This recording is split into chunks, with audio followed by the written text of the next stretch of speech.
and so you can begin. Okay, well, hi, everybody. It's Lorene. Welcome to a 96-degree, beautiful Wednesday evening. Hope everybody's got something cool to drink and is sitting in somewhere cool. Let's try some roll call, see who we've got. Lisa, if you could answer, are you there?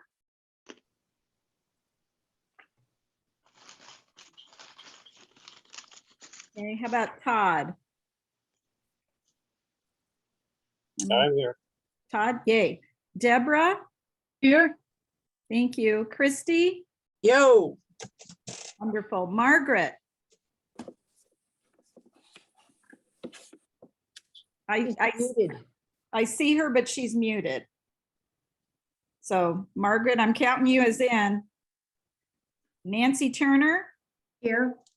Thank you. Nancy Eichstead? I'm here. Bev?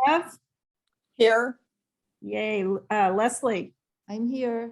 Thank you. Libby? Anybody see Libby on that list? No? Okay. May?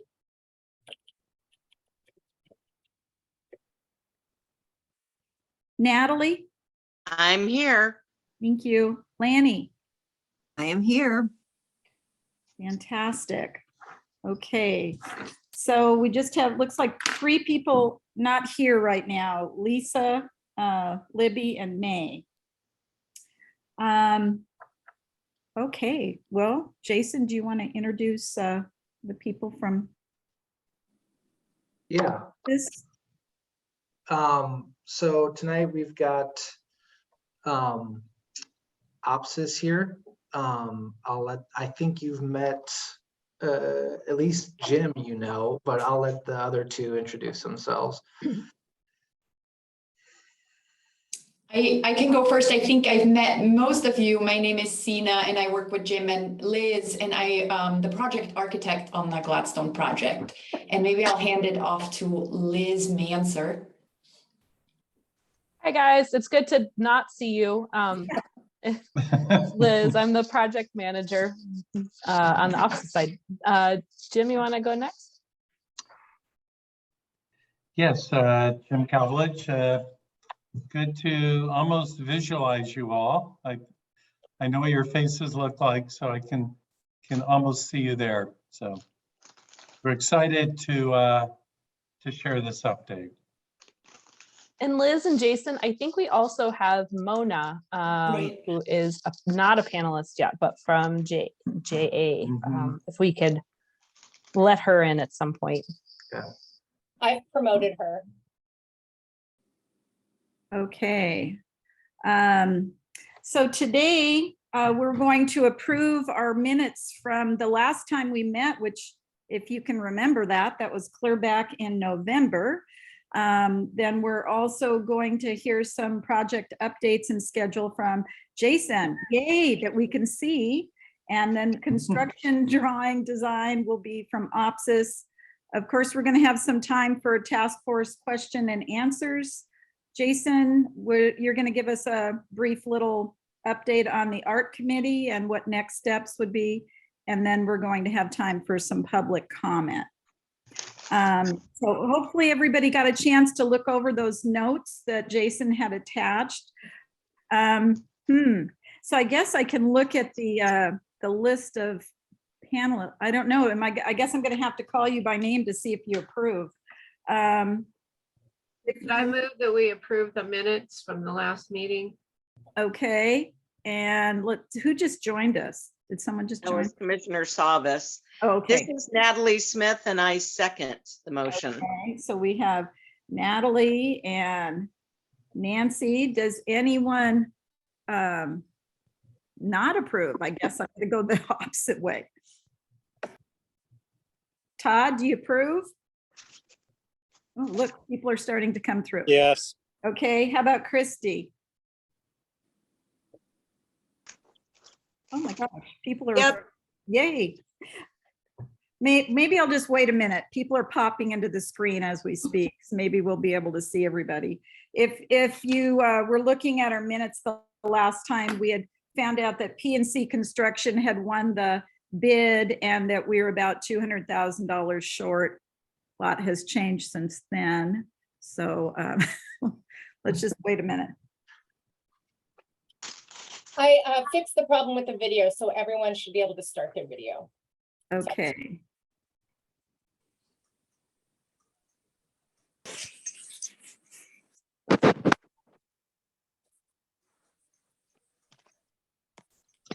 All right. So if I could see everybody's hand, if you're positive, if you can give me a thumbs up for approving the meeting notes. And I see lots of positives there. Okay, I think they're approved. With that, we'll go over to Jason, I believe. You're next. Yeah, Liz, is Sina able to, Let me try and share my screen. I have the slide presentation and we have the agenda there in the slides that Jason is going to speak to. So I think I can share my screen. And if you all could let me know if you can see my screen, if somebody could just verbally say you see the slide that says Looks Gladstone. good. Awesome. Yes. Let me just make that bigger. And go into full size. There we go. Nice. Can you still see it? Yes. I'm Perfect. not seeing it. Who's not? Anybody else having trouble seeing the slides? I don't see it. is I that, see it. I see it. Okay. All right. So it sounds like most of you are able to see it. I'm going to briefly go over the agenda and you all kind of covered most of it, but I do want to just introduce you to Parker. He is on the call today. He is with PNC Construction. They are our partner in construction, our CMGC. And so I just want to give a shout out to Parker. He is on the call. And then Parker, did you want to say a few words? I can't see you all, so I don't know if you are unmuting just, and trying to speak. Thanks for the invite and happy to answer any questions later. Awesome. Thank you for being here. I will hand it off to Jason. He'll give you a schedule and cost update, and then we'll go into the design presentation. We'll give you an update on interior, exterior updates. If we have time, we'll walk you through the model. We could kind of do a fly through. We have some time for conversation after that piece. And then we'll go into a quick conversation about the art committee and next steps. So I'm going to leave it here for Jason. all right, thanks, Sina. So on this slide, you're gonna see, this is kind of a summary of where we are with cost for the project. As a lot of you remember, back in November, as Lorene kind of mentioned, we went back and got approved for a total of $7 million. Since then, we did another estimate in April, and that was based off of the DD, which is design development drawings, which was, it's not the finished drawings, but I would say it's like 60% roughly. And we came back and construction costs jumped quite a bit, and up to 9.4. So that left us with an increase of about 2.4 million.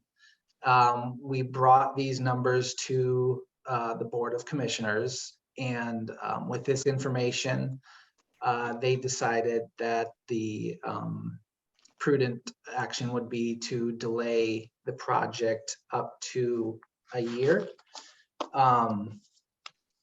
and see where the costs come in at that time. So based off of the agreements between the county and Gladstone, we will be providing an updated estimate in about 9 months' time.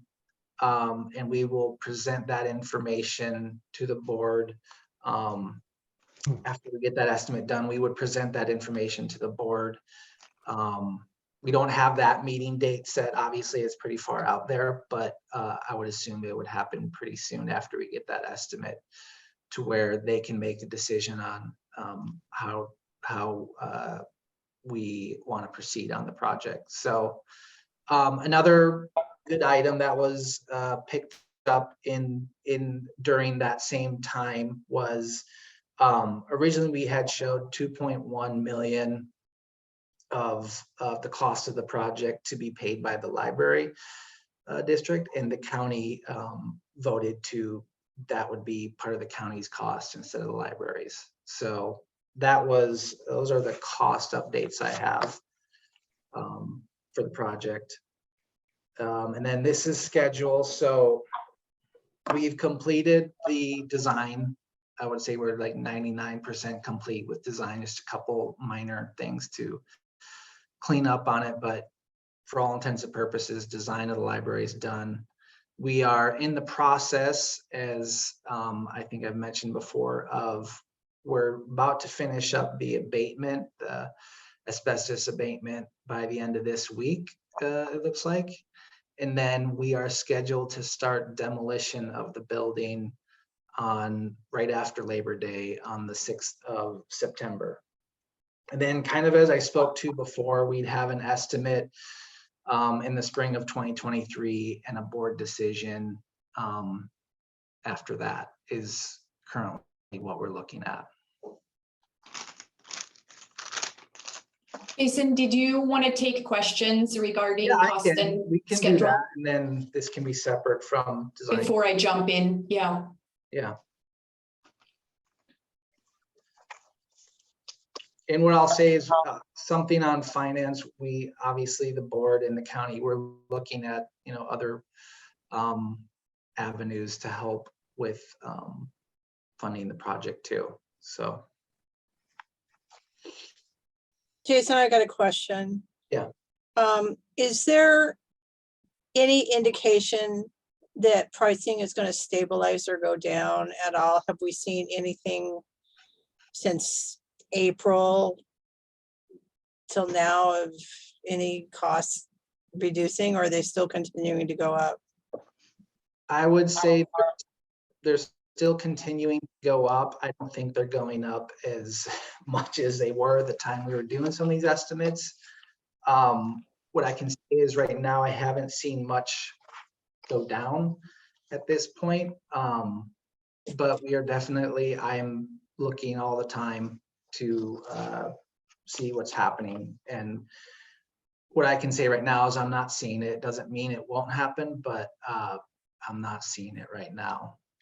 And if you kind of look at what the experts are saying, I'm not seeing that from a lot of experts out there either in the near term. So we're going to need a hell of a lot of bake sales, is what you're saying. It's hard to say. Honestly, this is really, I wish I knew more. It just seems like we're kind of in uncharted territory right now. And it's really hard to predict what's going to happen even 6 months from now. All right, thanks. Jason? Yeah. When I was looking over the notes from last time, there was 2 questions about ARPA funds, and I didn't remember what, if that was something that's available for us, for our library. There were 2 people that had asked that question last time. From? If there was ARPA funds, I know Nancy, I think Nancy Eichstead, I think it was you, and are there ARPA funds available for our library? Yes. Jason, you want me to talk? You answer it? Yeah, that'd be great. So the county is putting together a list of potential projects, construction projects that ARPA could be used for. And that list says drafts have gone before the board and they haven't made any decisions yet, but the libraries are on that list. Oh, thank you. Thanks, Cindy. Any other questions before I move into the design update? All right. I'm going to start here, and this is a kind of a boring drawing, but I just wanted to bring up the floor plan, and mainly to say that since you all have last seen design in terms of programming and where pieces are located within the library, we've really only made minimal changes, and it's kind of a fine tuning, especially in the workroom area. We've worked a lot with Mitzi and her group to really get closer to where they need the workroom to be and how everything kind of flows within this space. So that's where some of the changes have occurred, as well as in the core area back here. The main focus back here for us was really accessibility and making sure that all those spaces, including the restroom areas, are accessible and comply with ADA. But other than that, you can see the program is very similar. The community room right here with its own separate entrance, the children's area here, the main collection area here, the teens area. We've done a bit of shuffling in terms of furniture in this zone to make sure that there is generous space around the circulation desk to really kind of flow around these pieces of furniture, as well as the stacks, and really kind of studying this kind of entry sequence into the teens area, but also into the main library. So you can see there was a little bit of shuffling with the computer area kind of moving up front. And then the foundation area is still in this corner right here off the main entry. And we'll have a lot more sort of more telling views coming up, some perspective drawings. And then as we get in the model, you can really start to feel what some of these spaces kind of look and feel like. Mona is going to talk a little bit about the stacks and the programmatic elements within the collection. Yeah, thanks, Sina. I'll get into a little more detail. So this diagram shows the different sub-collections where they live in the library. The red highlighted pieces are casework. So things like the circulation desk, counters where self-check stations are, the seed library, and we can sort of go through those as well. So basically when you walk in the library, as Sina said, to the left is the foundation, those blue stacks to the left of the front door. Next to those foundation stacks is a red bar. That's a counter where a self-check station lives. Right next to it, there's a copier printer, and underneath is the seed library in that area. And next to that, there's an orange bar, and that's where the CD audio collection is located. And then, as Sina said, in that green U-shaped section, that's the teen area. That has a lot of flexible furniture for teens to move around and make it feel like their own, but it's still pretty highly visible from the circ desk. So on the other side of the front door, there's a red bar inside the vestibule, and that's basically an information board, which has space for informational pamphlets, a tack board, and potentially a TV for announcements. Then there's the circ desk. And then right across from the circ desk, that's things like New Choice, mass market paperbacks, and there's a few smaller sections in their world languages could be located there as well. Those are low stacks. And then against the courtyard wall in blue outlined in red, those are the periodicals, and those are underneath the window wall. So they're low stacks as well, adjacent to the lounge seating there. And then in the main part of the library is the main collection. That's the fiction in kind of purple, and then the nonfiction in green, and then other media like DVDs and games in orange. And then there's an area against the wall also that's the holds pickup area. And then as Sina said, the yellow area is all children's. There is also a counter there that has a self-check station.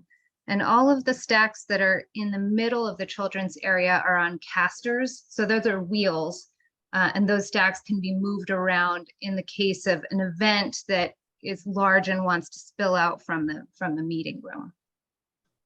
So that's where all of the stacks live right now. The total collection capacity, the collection size is about 32,700, and that's with a moderate density of books on shelves. So that can flex depending on how large the collection size is when the building is built, but this is right in the range of the existing collection size.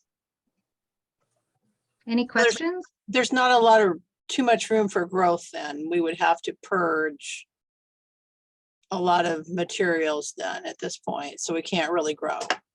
there is a little bit of room for growth in this plan, but not a lot. So you're right. If you wanted to grow a lot, you'd also have to purge. Okay, thank you. Thank you, Mona. Kind of related to the stack conversation is the interior signage conversation. And Mona, please feel free to add to this. We all work together on this with Mayor Reed, our signage consultant. Basically, we have the stack signage, and then we have the wayfinding signage. And for wayfinding, the approach was really to keep it simple.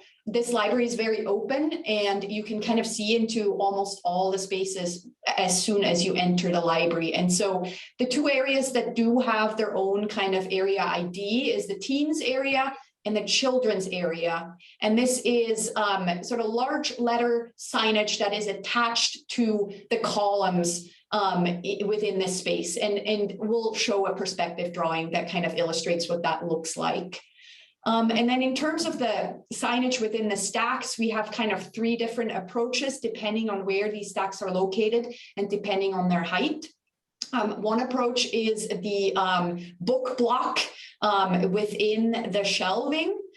We also have the vinyl sleeve at the ends of some of the stacks. And then we have signage on some of the lower stacks that lives on top of the stack. The approach in general was to keep it simple and keep it flexible. And here are some of the illustrations that Mayor Reed worked on to kind of show what some of this looks like. So you can see the teen space has its own identity. You can see the columns and the signage here is integrated really within the language of the building. And then here you can see there's kind of general wayfinding signage pointing to restrooms and so forth. And then here's an example of a book block within the holds area. Here you can see the kind of flag signage on the children's area. Again, it's integrated in the structure of the building. These are the vinyl sleeves on the end caps of the stacks, sort of the main collections area. You'll see the wayfinding signage again, it's very minimal. And then the book blocks here, and that also exists in the children's area. I wanted to talk a little bit about the finishes and materials, and this is a photo of what we shared with Mitzi and her team. This is kind of the material palette that we ended up with at the end of design. And it really draws from the kind of original and initial inspirations for this project, connection to nature. Obviously, you can see the blue carpet tiles kind of referencing the river, and with some kind of fun and playful colors, sort of pops of colors that exist within the language of the furniture. So we have the wood that you saw on some of the walls and the ceiling. And then we have kind of these other warm tones that really play off of that wood. So a lot of greens, you'll see that in the children's area especially. And then you see the blue tone of the carpeting, and then against the concrete area where the stacks live. We're still kind of finalizing exactly what the blues are. There's some blue accents in terms of tile in the restroom area. And then in some of the small meeting rooms, those will have an accent color on one of the walls, but there's flexibility in that. Here's kind of a cool view that really kind of shows the whole project, kind of a sectional cut through the whole project where you can really get a sense of where some of these finishes and materials live. So we really decided to kind of keep the carpeting to areas that have seating and that require carpeting in terms of programming. That includes the children's area. But then you can see we have seating along the courtyard room, right here. And so the carpeting connects really the teens area to the children's area through this seating area along the courtyard. You can also start to see the flexible furniture that Mona was speaking to and the pops of color that kind of exist throughout. The greens, again, kind of really creating this dialogue between the courtyard itself and the landscaping and the planting there, and kind of referencing back to some of the interior color palette. And then we have a cool feature, and I'll show you this in more detail in the children's area, a kind of a soft backdrop to this kind of reading nook in a variation of greens. I'll show you some of the interior views so you get a better sense of what this looks like. So here you can really get a sense of the structure. We have a steel structure, but then we do have a lot of wood accents. So we have wood all along this upper wall that really helps us out with acoustics as well. And then we have wood above us as well as part of the ceiling. You can see into the teens area on how really kind of seeing how it's open, flexible, but it has its own identity. And then we started kind of identifying, and we'll get into that when we talk about the art committee conversation, but we started to talk about kind of opportunities for rotating art, and the teens area is one of those. You can get a sense of the circulation desk and the kind of space around it with the lower stacks, really kind of making this visual connection out to the courtyard. And then the stacks are a little denser where we need it in terms of programming, sort of in the main collections area, and then the height drops again in the children's area. Here's another view of the teens area and the computer area. Again, the connection out into the courtyard.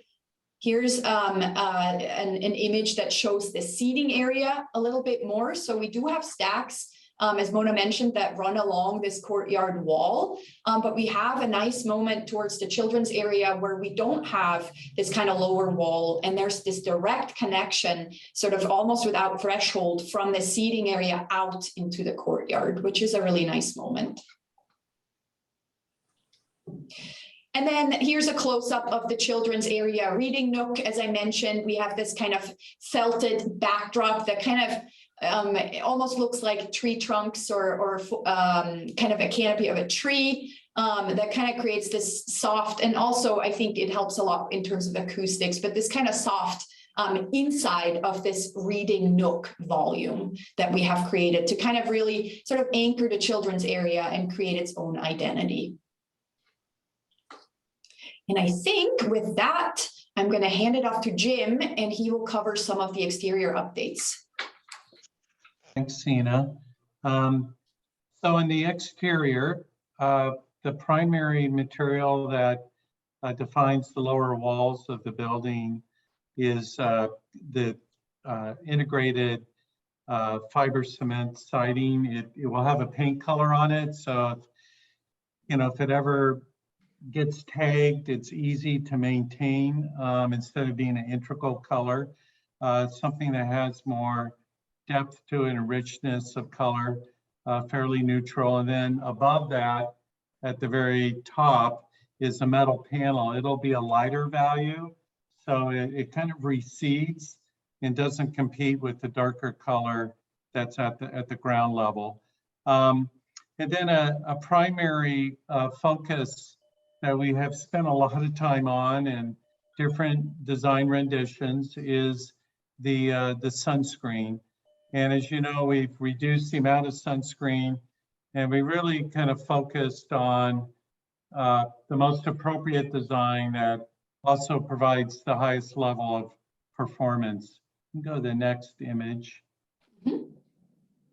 So, obviously, when this final design was developed, it was also in the context of the increasing cost on the building too. So we're trying to balance, the budget limitations, also durability and functionality.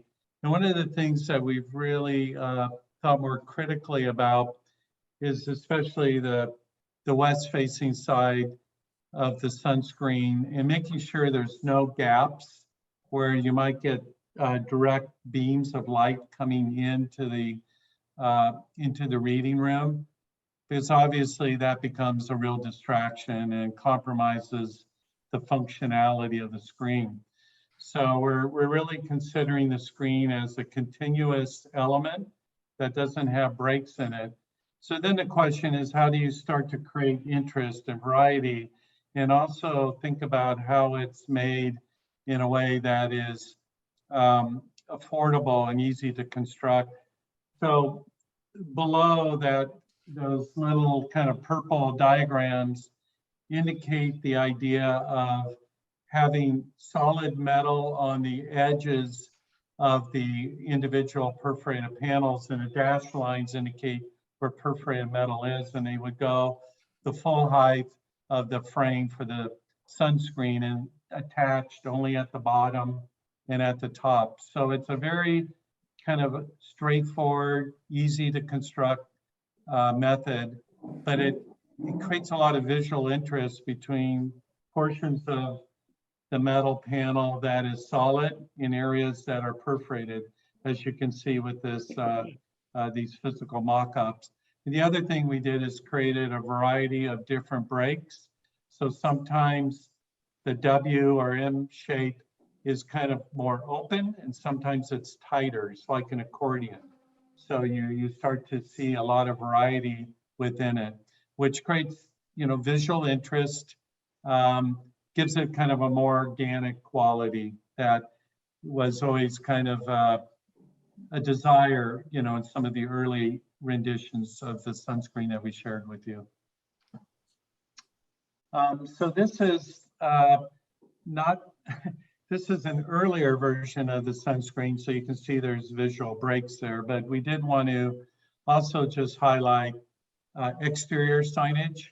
And the idea is that it has a relationship to the interior signage, really calling out the identity of the building on Portland Avenue, which is the primary address, and giving it the letters a scale so it is appropriate and easy to read as you drive by. The letters would be dimensional, looking at the outline of the letter being in white, but the depth of the letter perhaps being more neutral in color, or it could even be in color and pick up perhaps, you know, if green is the color that we're using for the interior signage, perhaps that picks up on the exterior as well. There's other signage as well. There's the community room entry sign that is shown kind of at the top of the rendering that Sina is pointing to with the arrow, but it would identify the community room and then also acknowledge that the main entry is at the intersection. There's also just identification that would be vinyl letters on the entry doors that identify the hours of operation. And then of course the book return, which is at the very bottom of the page, that is obviously a really important piece. And it sits right next to the entry doors, but pulled far enough away that you don't have a conflict between people walking in and out and people dropping off their book. These are just updated renderings. You can see in this view the more the character, intended character of the sunscreen, the perforated metal. The white lines kind of indicate the kind of solid portions, and of course the perforation allows this kind of sense of transparency and kind of a view or a snapshot into the interior. Coming around the corner, this is a view of the meeting room entry, and the cement panel skin continues and wraps around the corner, but it creates a covered entry. So we thought it was really important to make sure that that entry also has rain protection as well, solar protection from the south. There's a white plaster wall, smooth wall, that also has the potential for, I think it would be a kind of a fourth priority for an art site as well. That's one of the things that we discussed, but it wasn't in the top tier of the three primary sites for art, but it certainly could be a great location. And then we're coming around the corner, starting to look more at the northwest side of the building. I think this is a really interesting view. You can see how the cement board panels is kind of grounded. It provides kind of a base that frames this really nice window and view into the library. So there's really a strong distinction, appropriately so, between Portland Avenue and Dartmouth. And then thinking about the sunscreen element really being a lighter, not white, but kind of an off-white color. So it feels light and airy, and we'll have a lot of variety with how natural light it plays with it as well. And then the other consideration is we do have to retain the recycling and garbage pickup area that's associated with the fire station. And we gave a lot of consideration to that, thinking about how it can be built in an affordable way. They're open to a new enclosure, but we need to keep it really simple.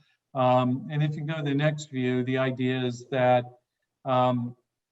it reads as its own element, more neutral in color, probably in a metal skin.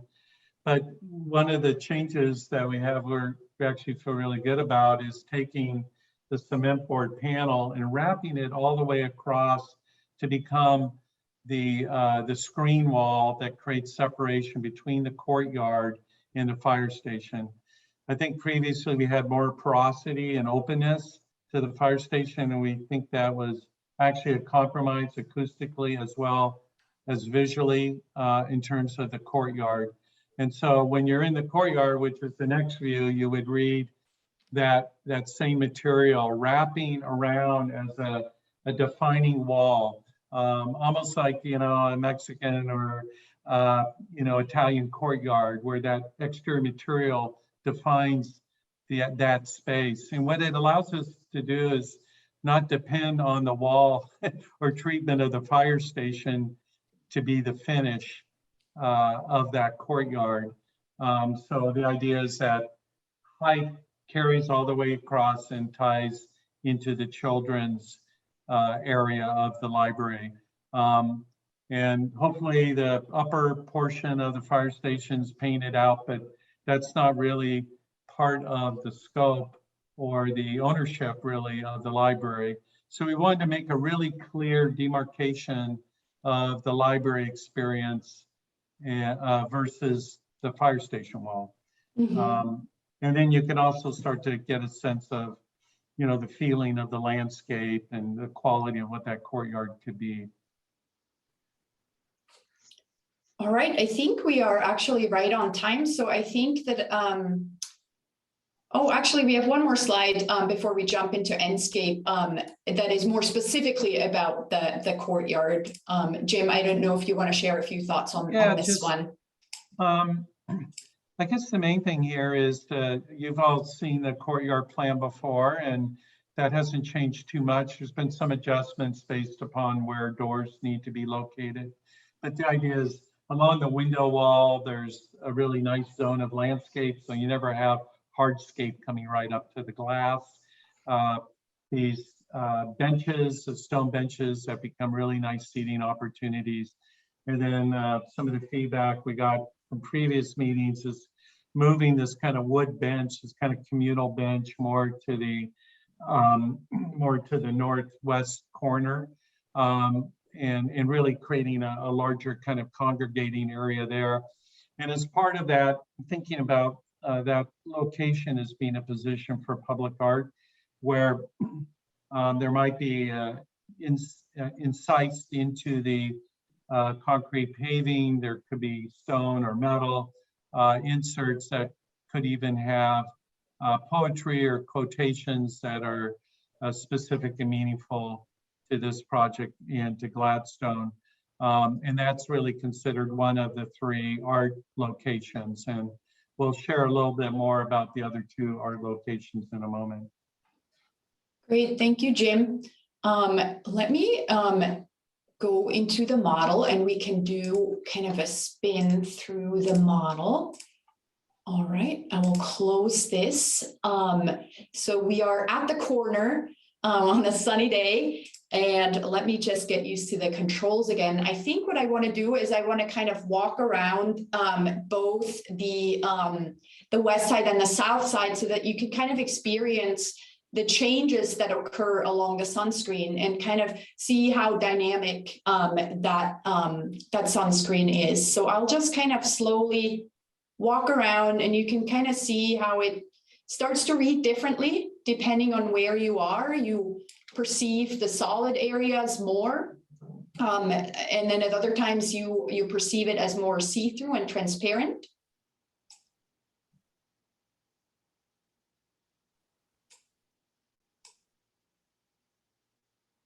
You can really get the sort of see the connection into the library from Portland. Everything is very transparent without compromising on sort of glare protection because we do have the sunscreen element up high where we need it.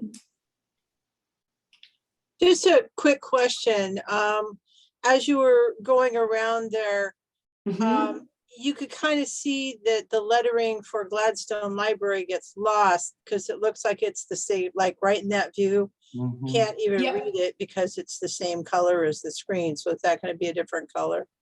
Yeah, I think we were studying having more contrast. I think that's a really good observation. This in this rendering software, this is kind of how it shows up. But yes, I think we would definitely study kind of a contrasting edge that I think would really help it pop against the color of the screen. And as Jim mentioned, that could be more of a neutral color. It could be within the gray sort of family, or it could even be a pop of color. So I think it could be something different too, where I think the way it's indicated right now, the face of the letters are in white, which makes it a more challenging. It could be the face of the letters are in the gray value, and then the sides are more in a translucent white color.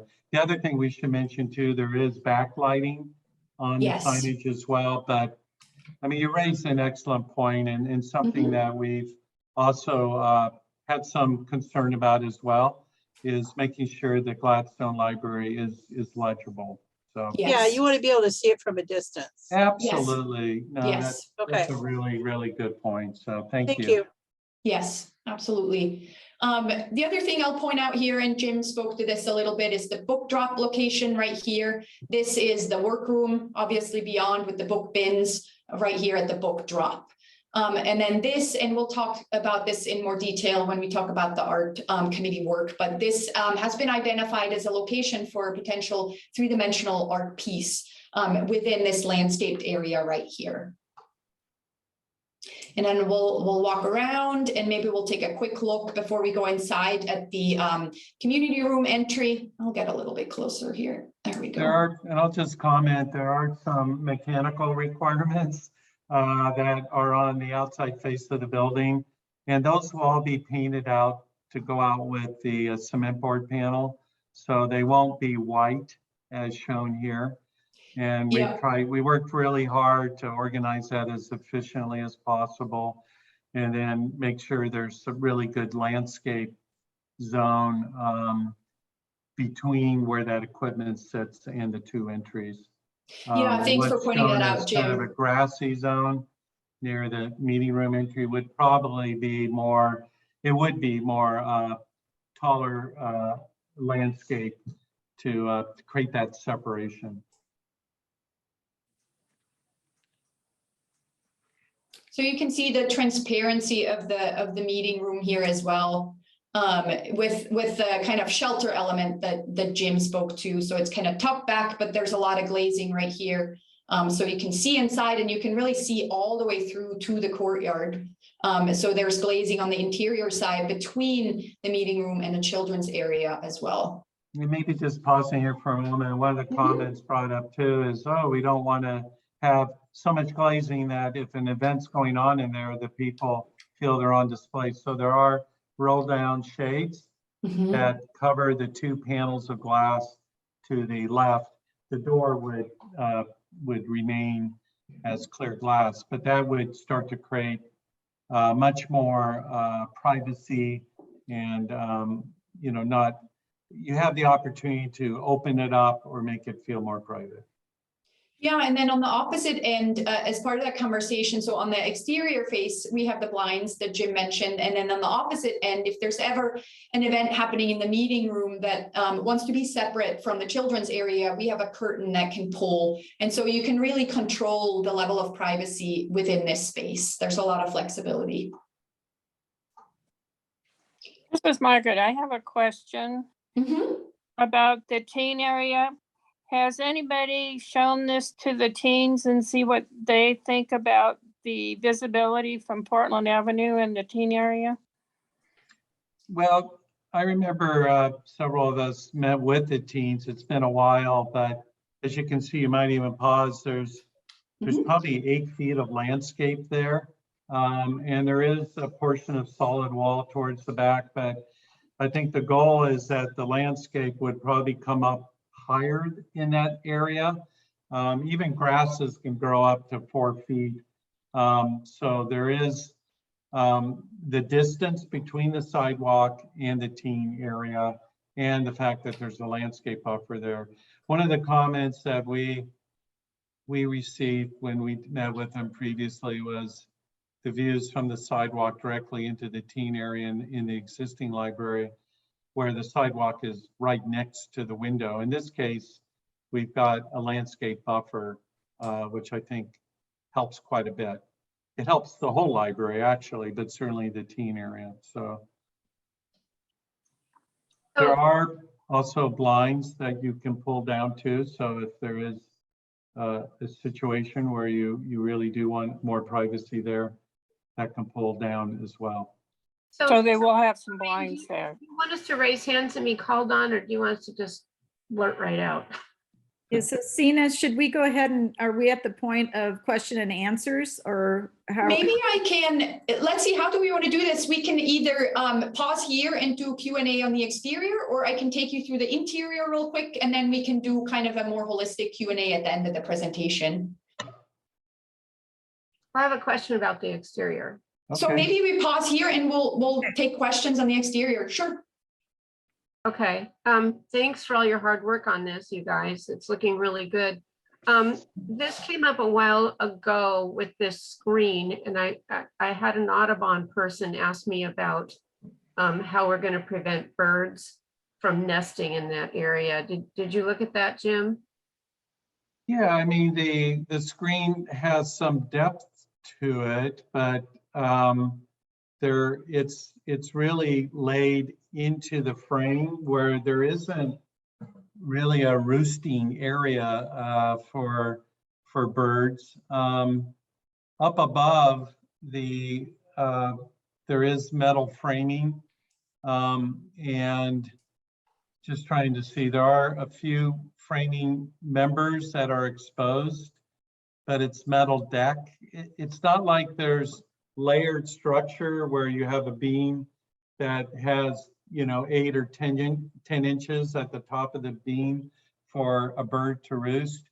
So I think, I feel like we're in pretty good shape in terms of that. But yeah, it's a good question. I mean, sometimes we can all be surprised too where birds end up. I'm reminded of the airport, the problem they had at the Portland airport when they put up that awning. Yeah, I mean, there's areas like we do have a lower volume of the vestibule, and that might be an area where there's bird cables you can put in. There's mitigation strategies that aren't going to hurt the birds, but prevent them from wanting to roost in that area.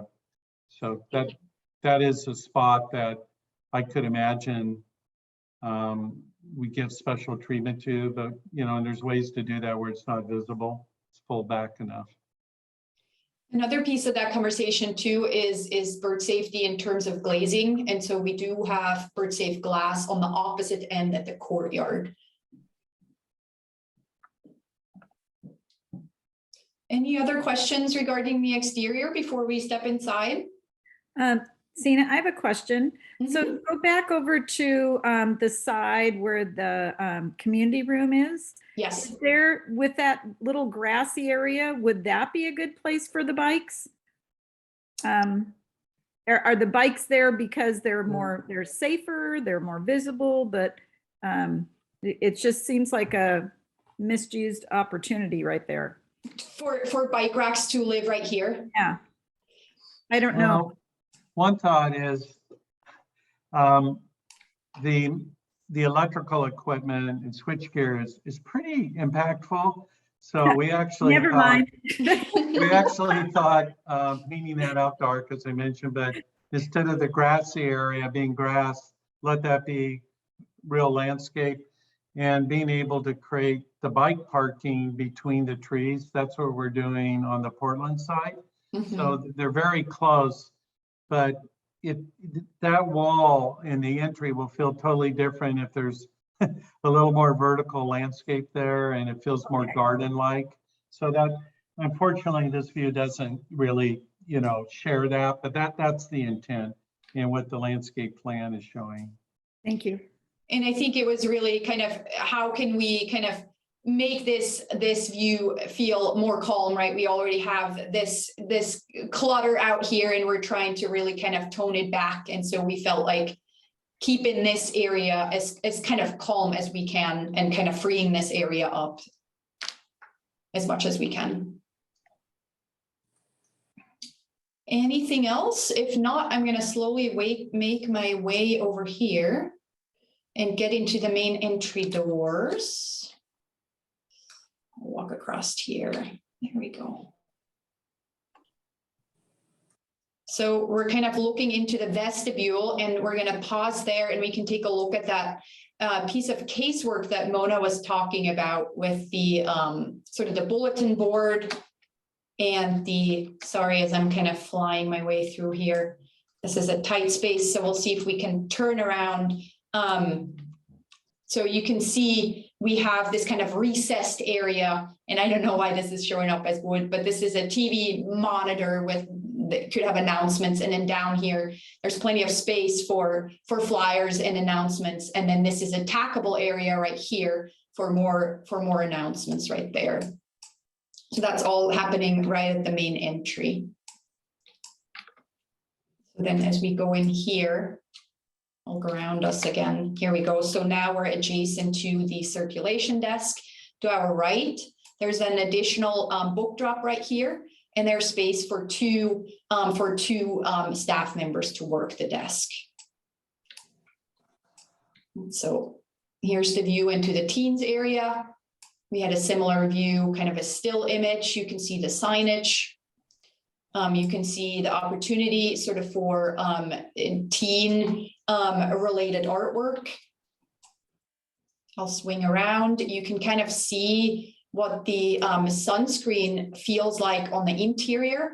So on the interior, you really perceive the kind of structural elements that support the roof and the screen itself, these kind of tree-shaped structural members, and you kind of really get that layering effect of the glass, the structure, and then the screen itself that is more canopy-like.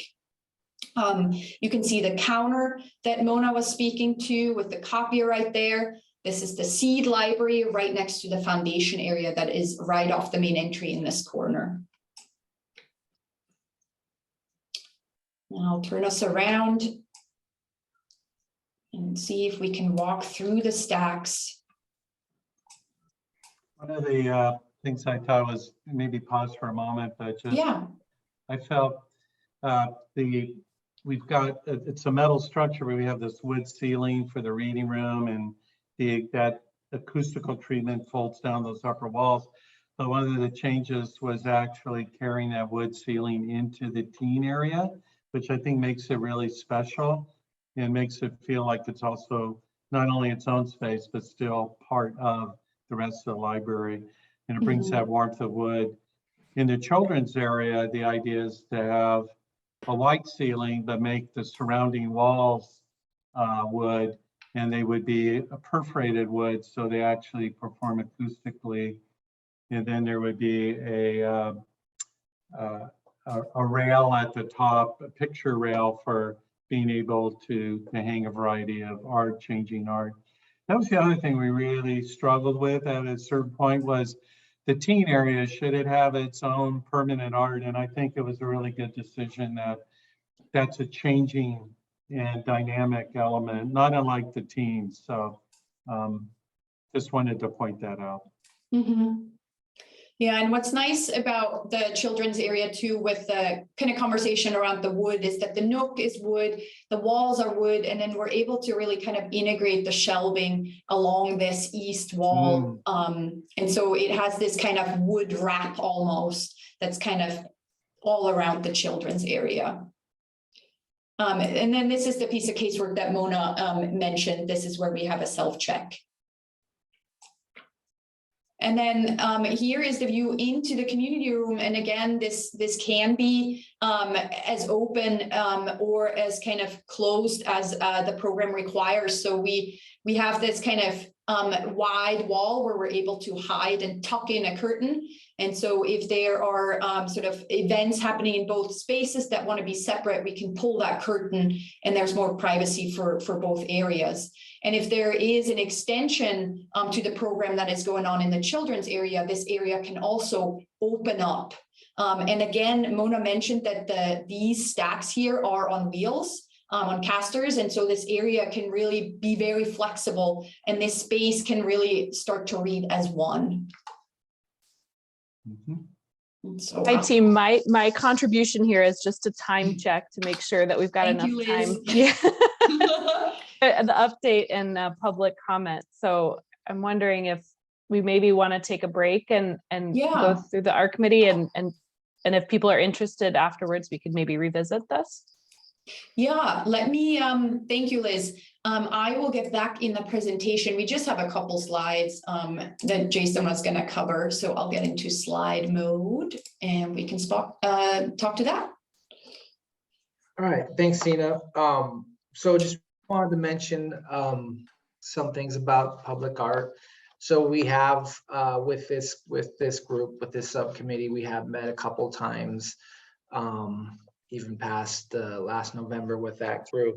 And kind of the three things we were looking towards is one, to figure out our budget, two, to figure out a theme, and then to also figure out locations, possible locations for the public art. So on this slide, you'll see we looked at, I think Mayor Reed provided several themes to look at. And the two that the group really gravitated towards was these ideas of gather and grow and curiosity, exploration, and discovery. And these pictures are just examples. It's not, we're not necessarily picking from any of these, but just to give an idea of what that could look like when we do send our request RFQ out. So this slide here, we talked about, so our total budget right now, we're looking at approximately 80,000. About half of that would be from the project and half of that would be from the foundation. And so that's what we're looking at for budget. And then we looked at what sites could we do it, and then to prioritize, which sites were most important to the group to make sure we have some kind of public art. So the highest priority was, if you look in that bottom left inside that green square, that's we're looking at like probably a three-dimensional like sculpture, some kind of piece that would go in that courtyard. Right now we're showing like these boulder benches, but that could also be a spot that we put sculpture. So that was one spot. The other priority was in the courtyard, and they kind of mentioned that before, where we talked about possibly an idea was to like put some metal bands embedded into the concrete with some written words. Not sure what that would be yet, but that was as an idea of something to put there. And then the last area was in the reading room, kind of above all those shelves. And that could be another three-dimensional piece possibly that would span above all those shelves. So those were the top three priorities. And Jim mentioned a fourth might be that wall outside the community room. And then the other thing I just wanted to mention is we have been talking to the Clackamas Arts Alliance about looking at rotating art exhibits. I think Jim mentioned in the teen area that we could have a rotating exhibit. And I think those typically rotate like every quarter. So we're working with Clackamas Arts Alliance with that. And then I think in the children's area might be another spot where we could possibly do that. So, so yeah, that's kind of where we're at with that process. And we've gotten enough information where really the next part of that would be to have an RFQ sent out. And staff and OPSIS will work together on that to put that out. That would go out, and then the committee, when we get the final candidates or some of these proposals back, we would have the committee look through those and pick who their favorites are. So I don't know when that process will happen. It'll happen hopefully sooner than later, but that's really the next step. So once we get those proposals, we'd meet again with that subcommittee to help narrow down what they want to go with. And then just some other things I want to mention. These are next steps. Question. Yeah. I have a question on, it says board decision. Which board are we talking about? Yeah, so those last two are they're related to what I was talking about before in that 9 months, we'll do an estimate. And then the board decision is based off of, at that time, what the total project cost is. It'd be the Board of Commissioners. At that time, they would make a decision on moving forward with the project, or, to figure out what to do depending on what the cost is. So the estimating, the board decision that's the next steps for us to get approval to move forward on the project.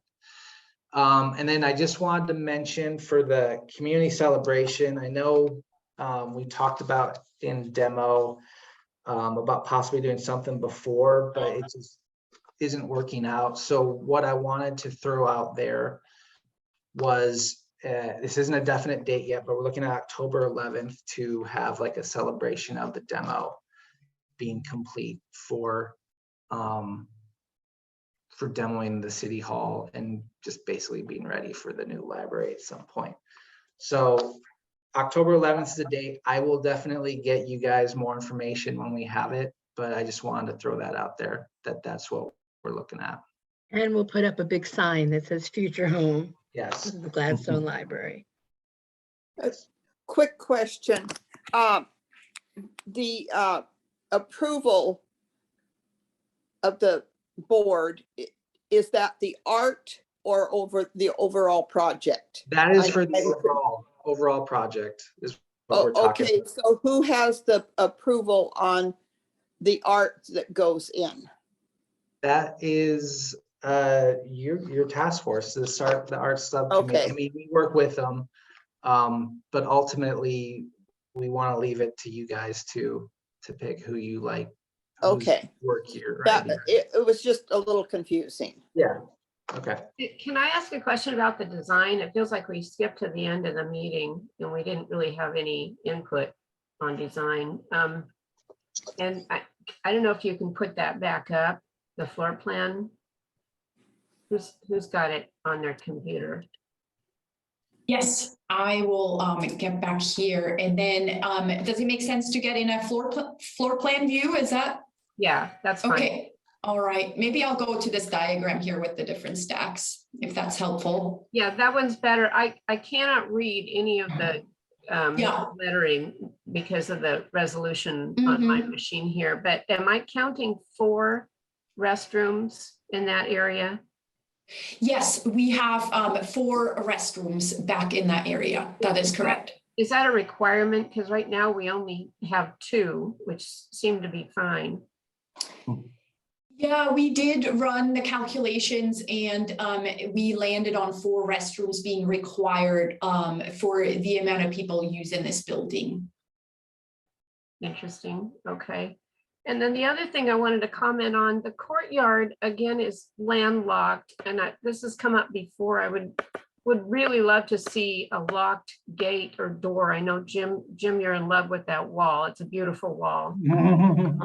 But dragging equipment through the library, through those two glass doors out to the courtyard just seems onerous to me. If you were a maintenance person trying to take a blower or a hose or anything out there to work on that space, it just seems like having a locked gate that exits, it looks like, to the recycle area would not only help maintenance and help the staff be able to access that recycle area.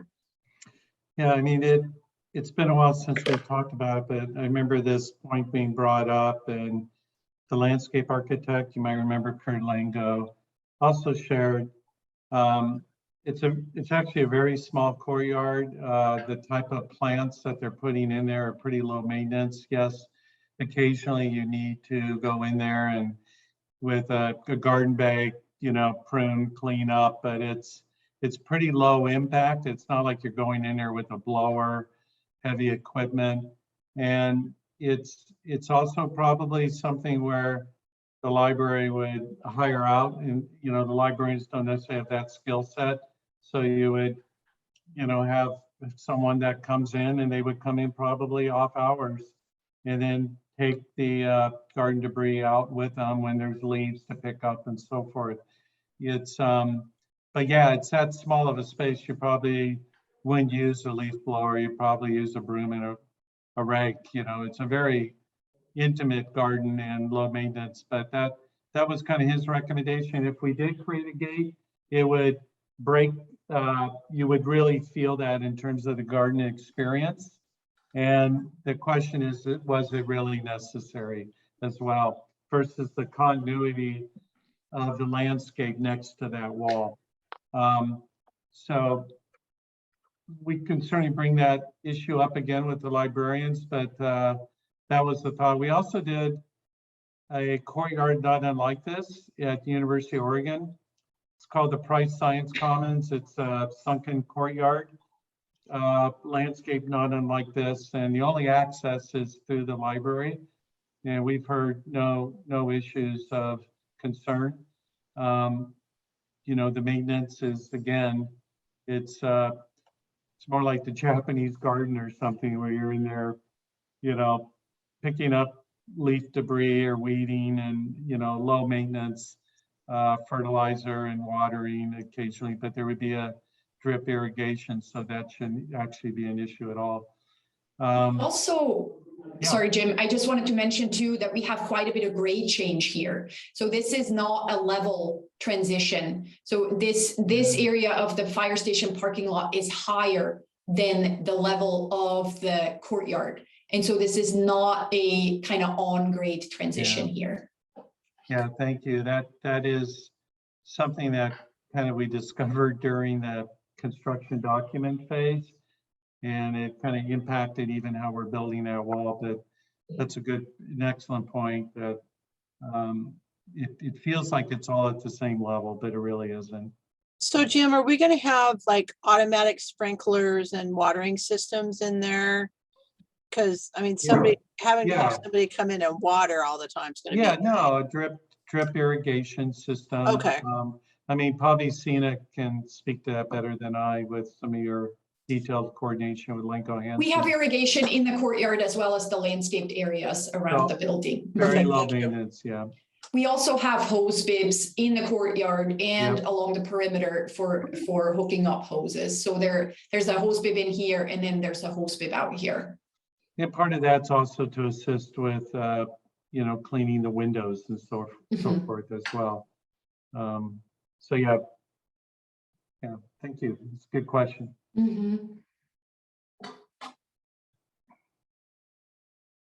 This is Margaret. I have a totally different question.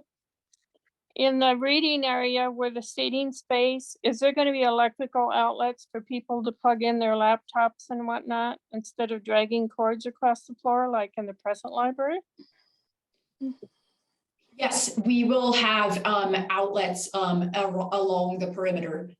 So where we have counter space and where we have computer space, this table, this piece of furniture will have integrated power, and then we'll have power and outlets along the perimeter where required. So where the seating area is along the window space, there'll be some outlets down along there for people sitting there. Yes, I don't recall the exact locations, but yes, we will have outlets where we need them. Okay. Yeah, you would need to set it up where there's a gap where there's a power. We have a outlet little bit of space between on both. either side, so Yeah, we'll there have to you kind go. of, yeah. Perfect. Yeah. Yeah. I'm going to mute myself. We have somebody vacuuming out here, so.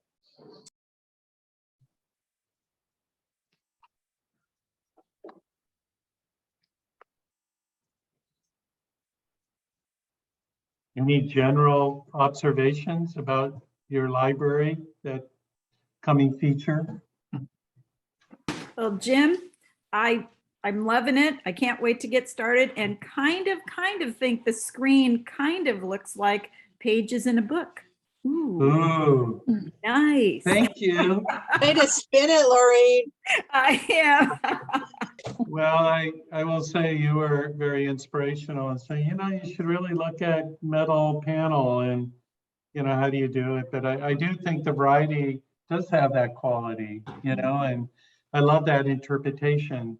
I'm sure there'll be other ones as well, but it needs to be something that's real enduring, but its primary function, it's got to keep that direct sunlight out. And so I think we worked hard to try to find that balance and keep it real simple. And so appreciate that. Thank you. Hey, Jason, did you want to talk about next steps before we go to public comment? I kind of did. I mean, yeah, that was at last. I kind of got ahead of it a little bit. That's really our next steps, is to work some more on the art, get an RFQ out, have this demo celebration in October, and then just in about 9 months or into next year, get that new estimate and get a decision on the project. So that is our next steps. Okay, so the next time we're going to see everybody is in October 11th, hopefully, and then some point we're going to have a meeting because we're going to get approval and get this library built, right? You know, everybody's excited. Oh, yeah, yeah. Okay, let's see about, are you in charge of public comment, Jason? Is that you? I can be, yes. So yeah, we can open it up for public comment, just looking to see. We might not have, or it doesn't look like we have anybody from, I recognize everybody in the public, so yeah, it's open. If anybody has any questions or comments, feel free. Oh, look. Who's up there? Deborah. Deborah, you can go ahead too. I just want to ask that you keep us apprised of the dates for various things, like when is the BCC going to look at some of these issues so that we can be aware of it, and For sure. if needed, voice our support. Yeah, yep, you guys will be informed when decisions are coming up and going to be made, for sure.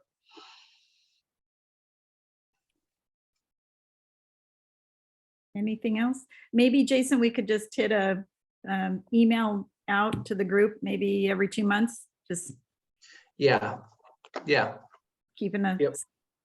aware of it. No, that's a good idea. I know we started to do a little bit and then things kind of got bogged down here a bit. So I think we can get back to doing that and providing some more regular updates. So you hear from us more than every 6 months or so. It's a beautiful design. Can't wait to get it started. Do we have anything else from the task force? Any comments, concerns? No? Okay, well, with that, I think we're going to be adjourned and we'll see everybody hopefully October 11th for a little celebration, right?